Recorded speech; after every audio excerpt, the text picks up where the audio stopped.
يلا نسوي تنسيقات على طلبنا من شي ان. اللبس اللي طلبته كله لبس اشياء عمليه، اشياء حلوه حق السفر وتينن وجميله وصيفيه. فيلا نشوف. البدله الاولى تينن حق لبس دوام، لبس عملي، لبس مريح، لبس محتشم حق المتحجبات.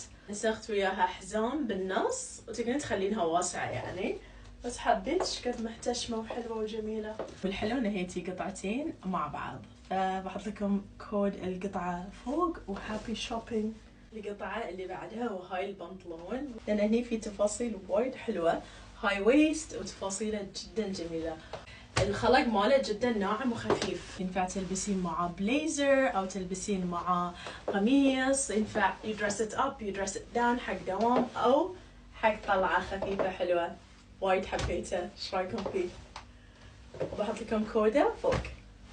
The green is giving، ما توقعتها لهالدرجة صراحة. الأخضر شوية خرعني لكن حبيت. تلبسين ويا سنيكر أو ويا كعب أو whatever. خذيت مقاس أكبر منه عشان تطلع شوية أوفر سايز.